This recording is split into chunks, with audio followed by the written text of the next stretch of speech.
every once in a while, there comes a game that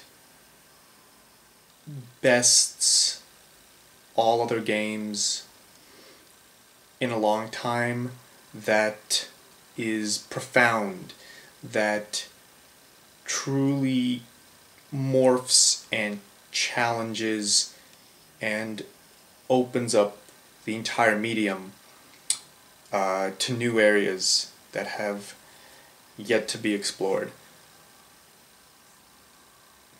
Usually these games win Game of the Year, and they usually come out like once a year. Last year this game was, I would probably say, Brothers: A Tale of Two Sons. That's what Total Biscuit said. He said this is his favorite game of the year. And it makes sense. It makes sense as analysis. Brothers: A Tale of Two Sons is an adventure game with some puzzle solving elements. You control two brothers, two characters, you move them around, you solve small little puzzles, and you explore this world, a fantasy world.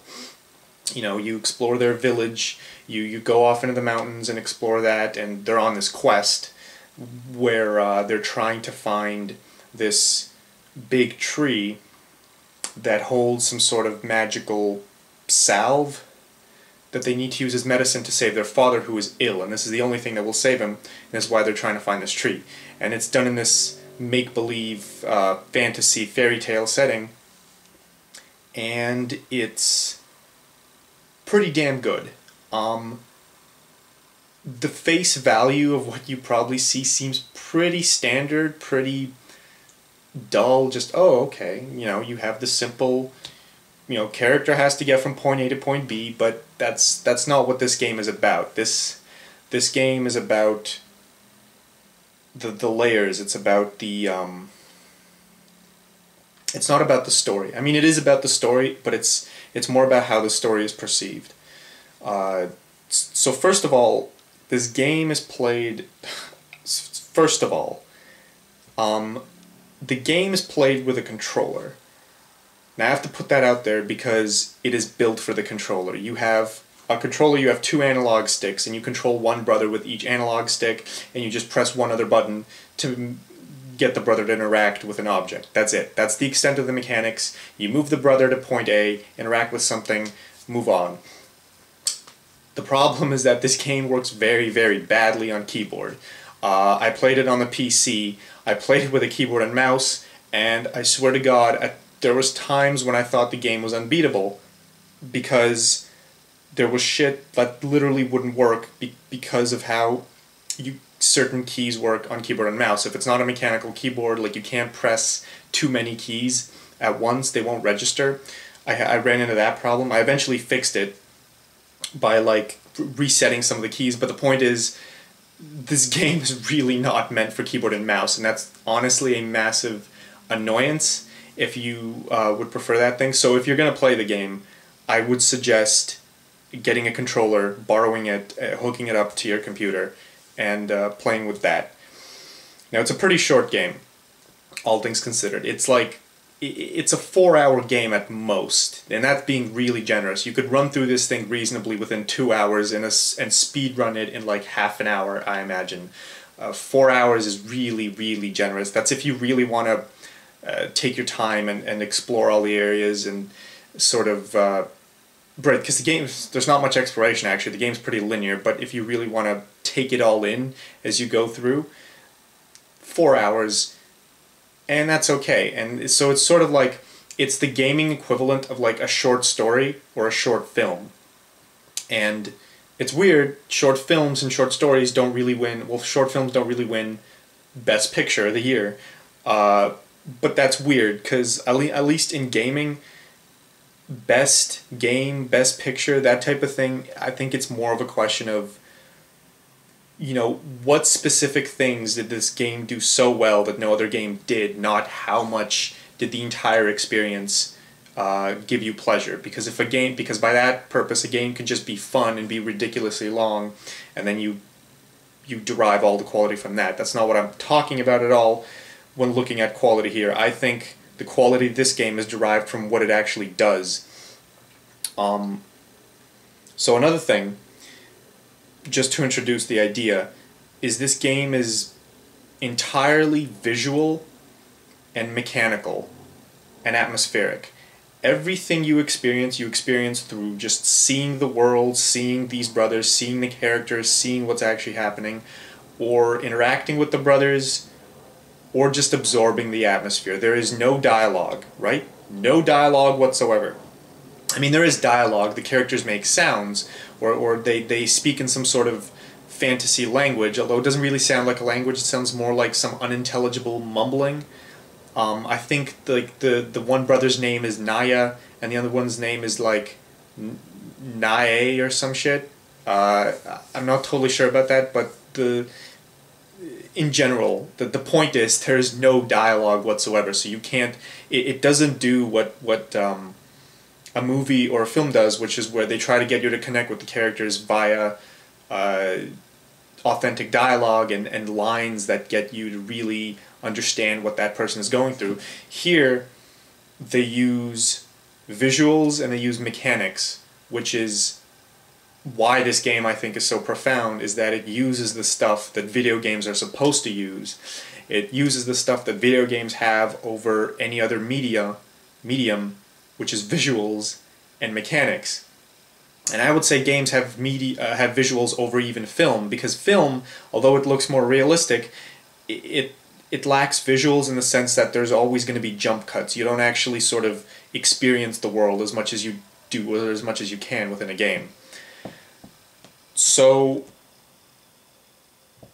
right off the bat, I can compare this game many times with the game Journey for the PS3 that came out, it's like 2 years ago, or 2.5 years at this point. Journey was a great game. Journey, the whole point of Journey was pretty much to get to the end, and there's nothing else. Like, you're just a guy in the desert, and you have to walk through the desert and get to the end. But the whole point of it was the atmosphere, the setting, the architecture, and all these ancient ruins that you find, and all this stuff that you experience. And there's actually so much depth to all that, despite the fact that the game had no dialogue, no lines were exchanged, nothing, no character development, none of that. This game is very similar to Journey in that respect, except for the fact that this game actually has a story, it has characters, but they purposely ignore them and try not to develop them through dialogue, to develop them in other ways, which is, I think, is even more genius. Like, Journey straight up ignored that entire aspect. Here, they still had it, but they just said, screw it, we're going to do the mechanics thing. This is a video game. This game, by the way, it was made by Starbreeze. These are the same people that made the Chronicles of Riddick games and Payday 2, and it involved one of the lead directors was Joseph Fares, who is a Swedish award-winning filmmaker of some sort, and it really makes sense because this game has a very sort of filmy style to it in its visual presentation. Like, every single... So, my point is, this Joseph Fares guy really deserves to be commended for the game. Every single frame within the game is basically a screenshot. I mean that sincerely. You can take any time anyone is playing this game, you can take that and make it a screenshot, and it would be a beautiful screenshot. And you could say the same thing about Journey, actually. Journey also had that. Any frame of Journey, any shot that Journey had, screenshot. Perfect screenshot right there. And this is a unique factor. This has nothing to do with like how graphically realistic it looks. Like, I could not say this about Crysis or Crysis 3 or whatever. Maybe I could say this about The Witcher 2. Maybe. I'm not totally sure. I still think this is more visually interesting than that. It's not about, just the bloom and how visually detailed it is. It's about the design itself. It's about, where objects lie on the screen. It depends on like what the lighting is. It depends on what you see in the background, how it's all designed. It's the fact that anytime you're playing this game, you will always have interesting stuff on the screen. Like you won't just like in a first-person shooter, you can look down at the ground and just see the ground and just see the earth texture, and that's boring. That is not a screenshot. I'm sorry. Well, I mean, it's not supposed to be, right? The appeal of those games is different. In this game, you can't just look at the ground. Anytime you move the camera to any direction possible, you will be looking at a forest or a meadow or a valley or a mountain or something that's fascinating and beautiful to look at. You know, a skybox, and the graphics are not amazing, but they don't have to be. It's how they actually placed all the objects, and this is why I'm saying that the entire game has this very filmy look, because everything is so gorgeous. And I actually want to say, the first time I experienced this game is I actually watched someone play through it, and they remarked this entire like thing while they were playing the game, and I agree. And then I've actually played the game myself and got to experience it, and it's really true. You know, the game has like these sections. Like you start off within like the village that these two kids are from, and their dad is sick. They have to go find some medicine. Then they leave the village and they go into like the farmlands. Then they go into like the mountains, and they keep going and entering these more dangerous and obscure areas. And it's just fascinating because anywhere they go, you will always have these absolutely beautiful sights to see, and you don't get that often. I wouldn't even say I'm more of a visual person than I am a dialogue person. I'd say that I really like story stuff and dialogue stuff, but I really miss stuff like this because you see this almost never. Again, Journey's another example, but you don't see this in most video games, which is weird because this is what video games should be about, but you don't see it, I think. You don't see it in most movies either. One movie that comes to mind right off the bat that does this is Lord of the Rings. Lord of the Rings, if you look at it, again, every single frame, every shot is interesting. There is something on the screen that is interesting to look at. It's not necessarily a character's face or anything else. There's something there that's cool. There's something there that draws the eye. Or, you know, the Hobbit movies, I guess. And maybe some other fantasy movies, but then, you know, there's a lot of movies that don't even try to go for that type of appeal. I'm just saying that type of appeal is really, really awesome, and we need to see more of it. I guess I wouldn't even say that it's expensive to make. I don't think this is a budgeting issue, because again, this game itself did not have advanced graphics. It just arranged objects in such a way that you would always... It arranged objects and the camera in such a way that you would always be looking at something that would fascinate you. You really have to play the game to know what I'm talking about, I guess, but you know, just imagine the fact that you're never looking, there's always going to be a background and a foreground. You're never just looking at like two characters here and there. You're never just looking at a plain scene or just a wall or one thing. You're always looking at multiple layers of things. There's always going to be something in the background, and then in the far background, and in the very far background.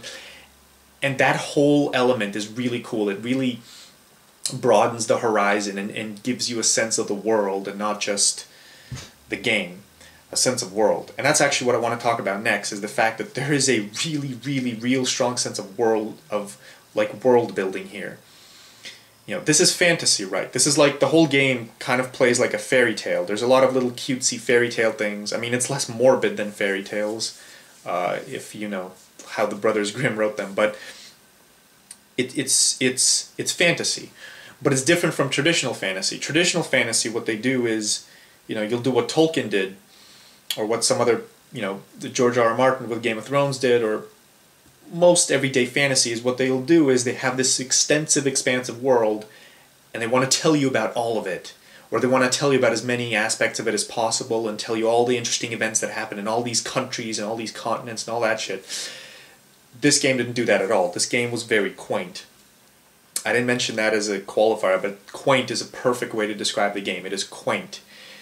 It did not aim big, but you still knew that this was a big fantasy world with big fantasy elements that were sort of captivating and awesome, because it showed you them. It showed you that these things were there, but it did not go into detail. It did not put that stuff ahead of this more quaint, sort of simple, mundane life story of these two brothers who are just trying to help their father who's sick. I mean, it's sort of shaped like an epic quest, but in reality it's not. It's more just, oh, we have to get to this place, find this, like, some, like, magic water, save our father. But the world itself seeps through the cracks because you see it everywhere these guys go. Okay, right? They start out in their village, then they go up into the mountains where there's this, like, massive troll fortress where these trolls are mining rocks within the mountain, and they explore all that area, and then they go in this other area and there's these wolves, and then they go to the third area and there's this weird skyscraper in the mountains, and there's the giants and the point is, you see giants and yetis and ice monsters and killer whales and tree ants and trolls and cannibal monsters and spiders and these massive world trees. You see all of these things that are typical to fantasy genre, right? You see things that you would expect to see in this type of setting, that you would expect to see in this sort of like Norwegian Viking-like mountainous setting. You would expect to see these things, but they don't ever go into detail. They give you, they present it from the point of view of the brothers. They present it from the point of view of, it's there for you to look at and be interested in, but you never actually see it. It's another way, my point is, it's another way of storytelling. It's another way of presenting fantasy. It's a way you don't often see, and I wish you saw this more often. I mean, personally, I prefer the type of fantasy that Tolkien does where everything is explained. I prefer that kind. But what this kind is, it has its own merits, because what it is it's the world without actually giving you details of the world. It's just like, here's the world, and you can actually see it and experience it, but you don't, like, you're not reading it. You're not an audience so much as you are a person that's within the world, and you just get to see a small part of it. Because think about it, in a fantasy setting, a person within that setting isn't going to know everything about the setting that you would know. As a reader, if you read Tolkien, you're going to know everything about the setting, right? It's just cool, and it's something that works for this sort of short story, short film kind of design that the game has, where it's not meant to be long, it's not meant to be complex, it's not meant to be this giant, enormous, detailed epic with a million characters and a million plot threads and all this stuff. It's meant to be this short, quaint story about these characters, but the whole point is they really tried to flesh out the world, and they did it in their own way. They did it in the only way they could for a sort of fantasy short story, and they did it really well. My point is, short stories work within fantasy. I feel like with fantasy, we usually think fantasy is just a thing where it's always about the long story, the big overall, like, historical epic, but it's not. There could be a short story in fantasy. There can, and there is, and this is an example of how it works, where you don't actually, you give flavor here, you give tastes of the setting. And they're really cool tastes. Like, there's parts of this game that are so visually stimulating and exciting, and, like, even though you have no idea what events transpired in these places and what's going on, like, there's a part of this game where you're walking through this entire valley where there's all these, like, giants, but they're all dead. They're all wearing armor and stuff, and they're all corpses. There was a battle. And it's so breathtaking and awesome and cool. Like, you see all of these dead giants, and so you get a sense of the world. You get a sense that these were giants and they had a battle here and a war, and it's beautiful. It's beautiful to look at and to think about. It really makes you think and wonder, but you don't actually know anything real about what happened there, right? It's the same with Journey. Journey had this entire thing throughout the entire game. You have no clue what's going on in the setting. No real clue. All you have is just some vague idea that, yes, there was this civilization in the desert that built all this shit and all these, like, weird carpet fabric things, and you're just, like, trying to get to the end. Like, that, like, Journey doesn't have much of a setting if you think about it. It's all in the missing pieces and the ambiguity. So I'm just saying that's really, that stuff is really cool. And, for that That alone, I think, is reason enough to play this game. The big reason, though, the biggest reason, other that this was like the whole visual aspect and the fantasy type aspect, the other aspect, the big aspect, or the equally big aspect, is how this game does storytelling. Because like I said, there is no dialogue, there is no connecting with the character through words or speeches or emotional dialect. There is connecting through the character through game mechanics, which is done better than in any other game ever in this game. Better than Journey, better than any game I've played. And I haven't played that many games, I guess, but I'm sure that it's better than most of the games that have ever been made. The way that this game connects you with the characters is profound. The way that this game, it's so profound that it's like it's something that's never been done, and it's something that needs to be done more desperately. It integrates gameplay and story perfectly, beautifully, like better than any game has ever done. I think it does this. It integrates them the way they should be integrated. The entire game is told through the mechanics. Like, if you weren't there to play the game, it would feel different, which is actually why I regret having watched someone play the game through the first time. If I had simply played it on my own, it would have been a completely different experience. I just want to say, when I played this game through the first time, when I watched the game be played, I cried. I cried, and then I just played it again, and I just finished it today, actually. I didn't, even today I got, like, all emotional near the end. Because especially, like, at the ending, the game, the way it climaxes, the whole gameplay aspect of it is genuinely, it's divine. I can't think of another word. It is divine. It is a work of art. Gaming is art. Games are art. There's no debate about this anymore. If there's a debate, I point you to Brothers: A Tale of Two Sons, okay? You think games aren't art, asshole? Okay, then play this thing, play this shit, and then tell me that this isn't art, okay? Tell me that this is not art, alright? Because if you think that, you are full of shit. So that's my recommendation. Definite, must-play, classic, immediate classic. But now we get to the spoiler section, because I actually want to talk about all this stuff that I'm vaguely alluding to people who've actually played the game. If you have not played this game, by God, turn the video off right now. So the spoiler stuff. Okay, so I'll talk about some small stuff I actually liked first. I liked the fact that the game wasn't totally linear. It was linear for the most part, but it had non-linear aspects. Like, every once in a while you could sort of veer off the main road and do some extra little thing in the background. Like, there's that little area near the beginning where you can throw the bunny into the fire pit and he becomes black.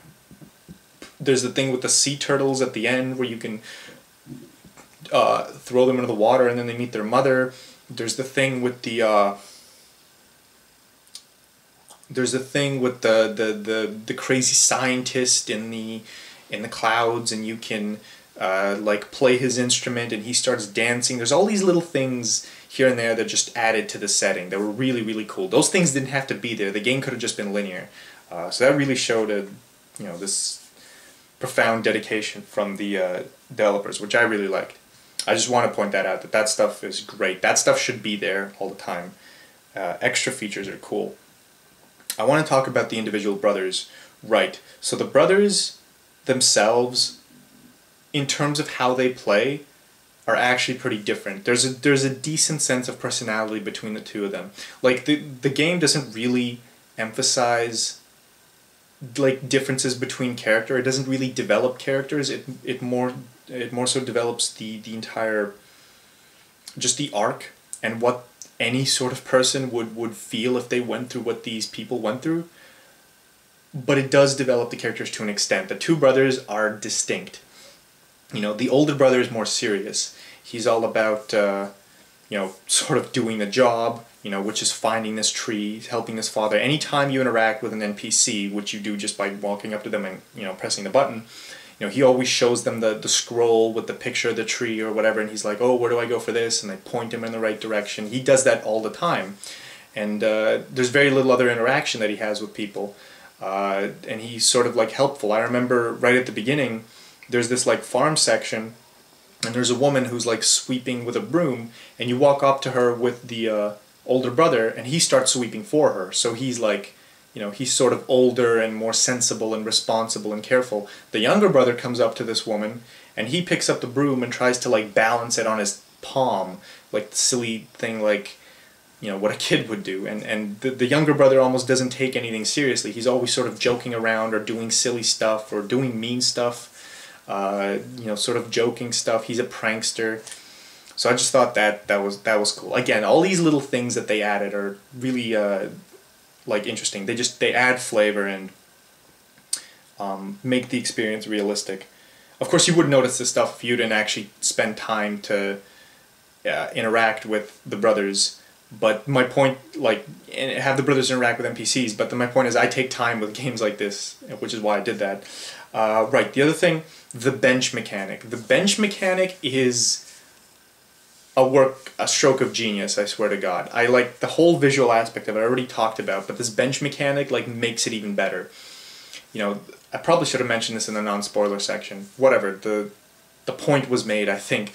The bench mechanic is pretty much every once in a while within the game you have these benches where you can sit down one of the brothers, and if you do, they look out, like the camera pans in a certain way, it looks over the bench and what you'd be looking at if you were sitting at that bench, and it's this incredible vista or this incredibly serene, like amazing, I'm losing track of adjectives, it's an incredible, like, natural, beautiful sight, like a valley or something. It's always going to be something really cool. That mechanic was a stroke of genius. That adds to the whole visual beauty that this game has, and it does more than just, like, the game simply being beautiful to look at is like, that's a fact in and of itself, but adding the benches makes it even more beautiful, because when you add the benches you can appreciate that thing more, and the fact that the benches are there means you actually stop playing for a while, sit down, and just look over the world to see how cool it looks. And then that also adds the whole fantasy storytelling aspect of it. You're thinking, oh, okay, well, you know, I'm looking over this world, or what's happening in this world, or you see that tower, what's that about? You know, it's sort of, it unleashes your imagination. So it's a really cool thing. Again, like, stroke of genius. That's what I think about that. Stroke of genius. Flaws. So there's very few flaws in this game. In fact, the flaws that I think that are there are basically ridiculous in and of themselves. One flaw I'd say is that the game is not, it has a few moments where it's a little fairy tale-y, unrealistic. I know that's weird given that this is a fantasy setting, but I mean, there's one thing between seeing, like, a troll or an ogre or something that's like, oh, okay, that exists in a fantasy setting, but, like, two brothers swinging themselves off a rope, and, like, the younger brother carrying the older brother's weight while the latter swings up and down like this as they try to get from, like, pillar to pillar to climb up the mountain or the fortress. That's ridiculous. I'm sorry. Like, it's ridiculous. It was cool. It was awesome, but I was just thinking the whole time, no way in a million years would this work. This is absolutely absurd. Like, the one brother is not strong enough to carry the other brother. Hell, I don't even think the older brother would be strong enough to hold the younger brother's weight that many times. So there was that. Another thing I didn't like was this is a weird complaint, but I actually felt that the game was too short. And that's bizarre given what the game is trying to do, which is not trying to be this long, drawn-out epic. But I felt that even in what it was trying to appeal to, it was too short. Like, that whole, like, I think the third chapter or whatever, that whole section in the dark, where first you're sort of trying to get away from the wolves, then you enter this graveyard area, or where a guy who makes tombstones, and he's got, like, weird, like, long ears and nose, and he's like a goblin or something, and he directs you on the path, and, like, that was cool, but you only see him once, and then he's completely gone for, like, a second. Like, I would have wanted to see more of him, or more of his race or something. I would have wanted to actually interact with those guys and see what they're about. We saw the trolls. That beginning section with the troll fortress in the mountain, that was cool. We saw enough of them. But right after that, we have this section where this goblin guy appears, but we don't see much of him. I just would have wanted to see more of him. Then later on in that chapter, you have the whole treant section. I would have wanted to see more of that. Those treants were really creepy, and I really liked them. I think I like treants in general. I think there's just a cool fantasy concept that I would have wanted to see more of. You kind of see them very quickly. And then you have that whole weird section where the younger brother falls in the water, and you have that whole hallucination where he sees his mother, and she's enormous, and she's like holding her father's corpse beneath her hand. Don't know what the hell that was about. That was really bizarre. I felt like maybe, so for one, that scene sort of establishes that the story's about the younger brother, not the older one, because it's the younger brother who's in the hallucination. I like that. It also sort of emphasizes the mother's role in this, and how the fact that, like, making it so that these kids don't have a mother sort of adds to the whole idea, right? Because, if they don't have a mother, their entire situation is even more dire. They've already lost a family member. Now they're going to lose another family member. It makes it more powerful. And the idea with putting her in the hallucination, I guess, is that, you wanted her to interact with the younger brother, and sort of, so that relationship was more built, so you can understand why later in the game, it's her support and the support of, the spoiler alert again, the older brother who is now deceased. It's their sort of ghostly support that drives him forward. I don't know, or to sort of re-emphasize the whole position that these guys are in, which is they are motherless, and he's soon to be brotherless as well. So I get, that's my theory about that. Or they wanted to have a really like cool sort of creepy hallucinatory moment, which is kind of like, again, it's that whole fantasy aspect, like, ooh, let's show something cool and interesting, and that really makes you sort of think and wonder. Those are my theories on why that whole section exists. Not the point, though. I'm just theorizing about that. My point is, though, that entire section within the dark with the treants and the goblin guy and the wolves, I wanted that to be longer. I felt like that was really, really short. It could have been longer. The whole beginning section could have been longer as well. Like, as soon as you leave the village, you're in the farming area, and the farming area lasts very, very short. Like, you walk through a few farmlands, then you have to climb up the hay bales with the dog, and then it's basically done. And then you never see, like, civilization again until the very end of the game. I didn't like that. I mean, I would have wanted to see the farmland sort of drawn out more, and then sort of fade away slowly, as you go further and further and leave civilization. Because somehow that aspect like really appeals to me, the idea of sort of being in a civilized area and leaving it, and sort of seeing how the farms and all the civilization slowly dissipates as you go further and further out. That would have been cool. The other sections I thought were handled pretty well. The entire the sky fortress, giant's like tower in the sky, that was in the valley mountain thing. That was really cool. The whole battlefield section was cool. All that stuff in the ice was really cool, although it's weird how there's like a city there. But that stuff was cool. And the very like last shot, I remember like when you're with the girl and you're walking up towards the her cave, there's a beautiful shot of like a background glacier and like a skybox with like northern lights, and it's gorgeous. It's absolutely gorgeous. By the way, that girl was another thing that was really bizarre. When I watched this game being played, like, it was completely unrealistic. Hell, there's actually a moment where you catapult the younger brother, like, over a brick wall. Like, that was unrealistic as hell. That bothered me. But what's worse is that this girl, she just, she jumps across the entire, like, canyon and doesn't even care. Like, she's making these ridiculous jumps, and she's, like, pulling the rock aside. She's crazy. The younger brothers, the brothers can't even do that shit.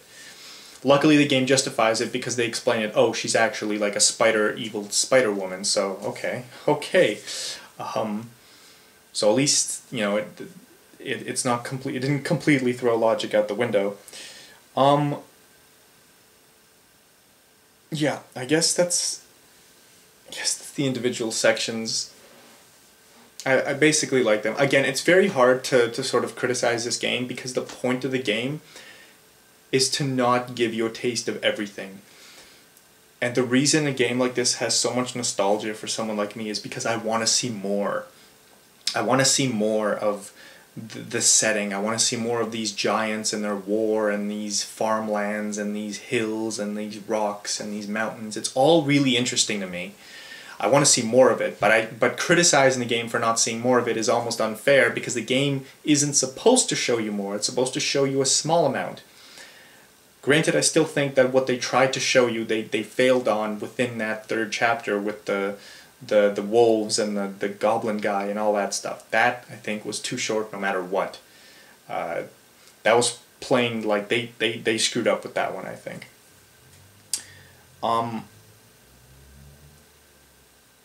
It's kind of like, it has an inspirational quality, a game like this. The same way a short story or a short film has inspirational quality. Because it inspires you to tell a really good long story. At least that's how I interpret it. Like a short story or a short story specifically, it's not necessarily about the characters or the plot or any of the themes there. It's about how it's being told. That's really what short stories are about. If you've ever read like Roald Dahl, for instance, Roald Dahl has a bunch of short stories. With basically all of them, the twist, there's always a twist in them, right? But the fact that there is a twist means it's about how the stories are being told. It's not actually about the literal events that are there. And the fact that there's this whole meta quality to it means that these stories have an inspirational value. They have a value of, well, wouldn't a story be cool if something like this were in it? Wouldn't a fantasy setting be cool if something like, the Brothers Tales of Two Sons stuff was in it, right? Wouldn't a film be cool if, all these cool elements from this short film were in it? That's kind of what's there. Like, when you have a short anything, you're sort of free from trying to do really amazing epic things. You could just focus on doing one specific thing, and you can do that one thing really, really, really well. And that's why a lot of short stories, people will just like rave about how amazing they are, and this is an example of that, because they're focusing on one thing. And then you look at a long story and it's like, well, a good long story is going to do that one thing as well, and it's going to do it really well, as it's also going to do all these other things well. A long story is basically like a lot of different short stories just smushed together. So it does a lot of things. Short story just does one thing. Long story does a lot of things and does them all well, or tries to do them all well. So my point is, a short story that is amazing, a short story that is good, inspires me in a way, because it tells me, well, wouldn't it be cool if there was a long story that also did this, and also did this well, and also did this well in conjunction with all of these other themes and ideas that it could do well? That would be really, really awesome. That's why the thing about this whole game is that its quality isn't what it's missing. Its quality is derived from the fact that it tells you something about the setting by making you desire to see more of the setting, by making you want to actually go out and read something or write something or experience more and more and more of it. That's inspirational, I think. That's an inspirational kind of quality. It inspires you to experience fantasy, and it doesn't give you fantasy. Tolkien gives you fantasy. This inspires you to experience fantasy. That's the quality here. Last but not least, I want to talk about the finale. And this again, I'm not going to talk about that inspirational thing again. But that's the one half of the game. The game has two pillars. That was one of the pillars, this one short story pillar element. The other one is gameplay. This one is specific to gaming, like overall. And this is what made me cry within the game. Well, you guys probably know, if you played this game and you're watching the spoiler section, you probably know what made me cry. You're probably wrong though. Like, I actually cried pretty early on.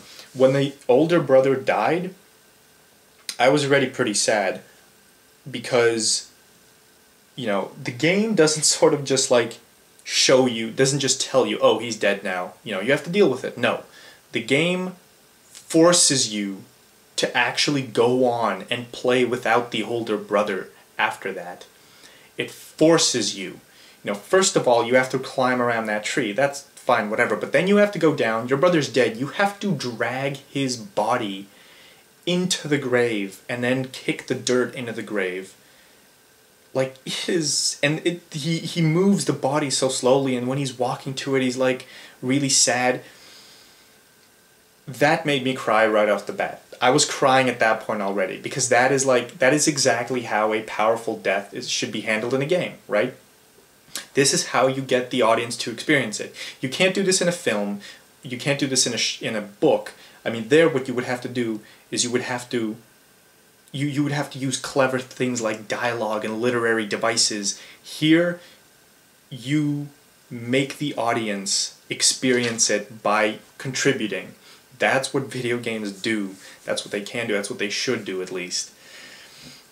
This is what this game did. You know, it's like anytime there's a game that basically the outcome is going to be one and the same. Like in Assassin's Creed Revelations, the finale of it, there's this section where you're playing Altair and he's about to die, and you know he's going to die, and you have to go and you have to sit down on this chair, and you know that when he sits on this chair, he doesn't get up anymore because you've seen the chair in the future. And like, spoiler alert, by the way, wow, I should have mentioned that, big spoiler alert for that game.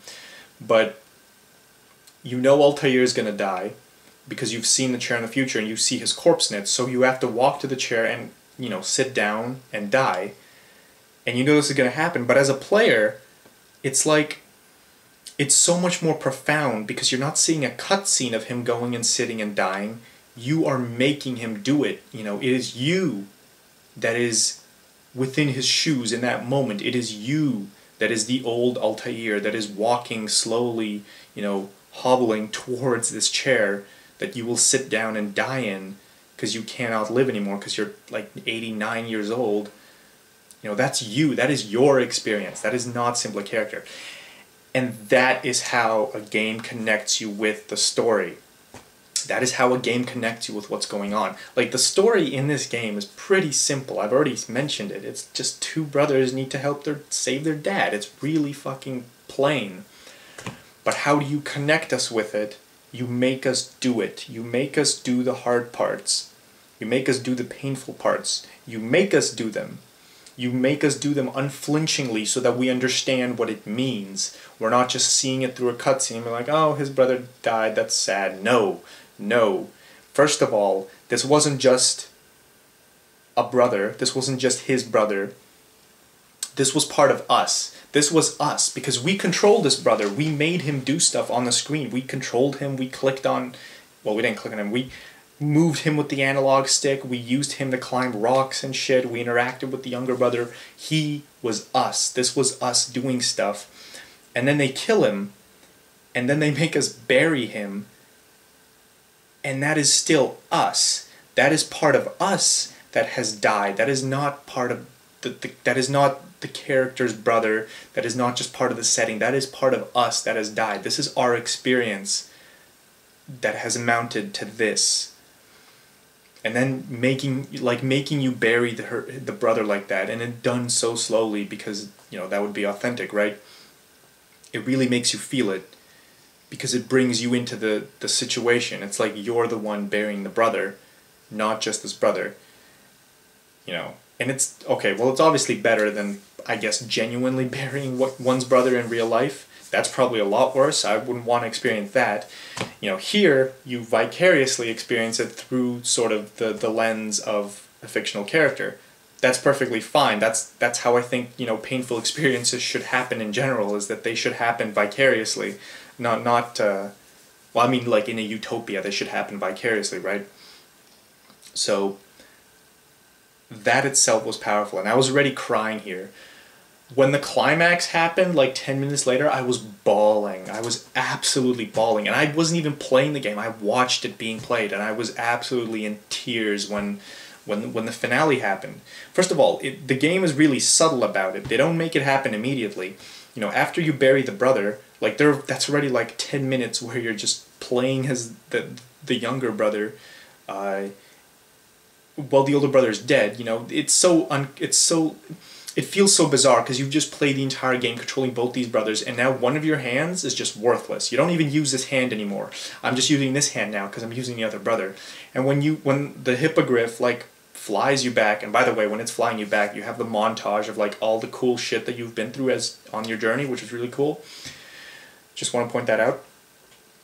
Then you come back, and then there's that whole section at the beginning where first you're like climbing over some rocks and crossing like a log bridge or some shit before you actually get to the water.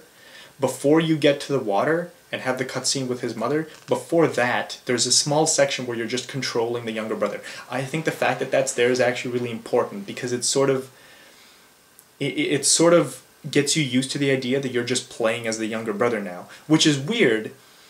Because when I was watching this, I'm like, wait a second, the game's done, right? Like, the older brother's dead, right? That's what happened. That was predictable, by the way. Like, given that the story was about the younger brother, which was suggested throughout the game, given that, you know, the type of setting this is, given what this type of game would try to say about gaming, it felt to me like, okay, well, killing one of the brothers makes a lot of sense, because then you know, in terms of gameplay, you have to really question it, like, oh, okay. You know, what do I do now? You know, one of my arms is no longer worthless. This is like a whole area of mechanics that I cannot access anymore. That is a profound statement in and of itself. Then they hit you over the head with the real fucking thing, the real fucking like sledgehammer. This was a tiny little like mallet. Then they hit you with a fucking boulder, right? Is it when they make the younger brother swim? They make the younger brother swim by controlling the other brother's mechanics. That was profound. First they get you used to being the younger brother by himself, by going over those rocks, and then they bring you to the cutscene with the mother, and then the water, and you know, like, the younger brother can't swim. This was emphasized throughout the game. He can't swim by himself. How do you get him to swim? You use your other hand again. You use the older brother hand and do the older brother stuff. You know, for on keyboard it's like just holding spacebar. You'd be holding the older brother's use button to get the younger brother to swim. And that's really, I don't feel like I don't have words to explain what a momentous occasion, what a powerful fucking moment that is. Like, not only are they trying to get you to experience this pain of loss that the younger brother experienced by actually forcing you to bury and go through the death of your loved one, but then they hit you with this like entire thing where that loved one is still supporting you, and that loved one is still keeping you going forward and actually physically contributing to your success later on. You know, you can't swim, he can't swim without his brother. It's his brother's spirit or soul or whatever it is that instilled this sort of strength within the younger brother that made him go forward, that made him pull that lever, that made him climb up the little wall right at the end. Shit that he could never do by himself beforehand. Shit that he could never ever accomplish, not until his brother died, not until his brother was there watching over him to give him the inner strength, the mind over matter, power, ability to pass all these obstacles. And again, you can't just say all this. Saying it is okay, but saying it isn't as awesome. It's not as meaningful as, you know, what this game did. This game didn't say it. This game screamed it. It screamed it. It showed it. Okay, it showed it by actually integrating that into the mechanics. You know, it integrated this entire emotional component to the younger brother's experience within the mechanics. Now, no game that I can think of has ever done something like that, where this entire emotional, like, pathos is heavily ingrained within buttons you press on the keyboard or on a controller or clicking shit on the screen. None of that. This game literally took pathos and connected it to buttons on a keyboard. Like, what more is there to say? Even the way it's done, it's like there's no music playing either. It's all done very quietly. Like, when you're pulling that lever, the camera really zooms in and it shows the brother struggling hard to press that lever down. Like, it's this really sort of it's climactic, but it's climactic in a very soft sort of like way. It's powerful because you're supposed to, it's like very self-aware. You know what it is. You understand it. The audience gets it. The developers get it. This is how you convey a character's thoughts, pathos, personality, emotions through gameplay. If you thought it can't be done, this is how it's done. This is how you do it.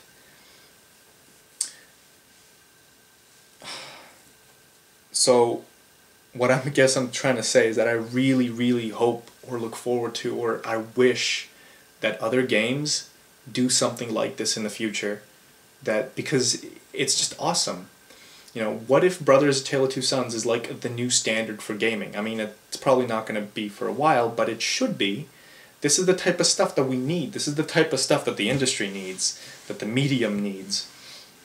One last thing I want to talk about, I guess that's basically it, but you know, my thoughts on it should be pretty clear. I think it's amazing. I think it is groundbreaking. This is a milestone for the medium. But what I wanted to mention was the music. The music in this game is terrific. It adds to the whole atmosphere thing. I didn't really talk about it.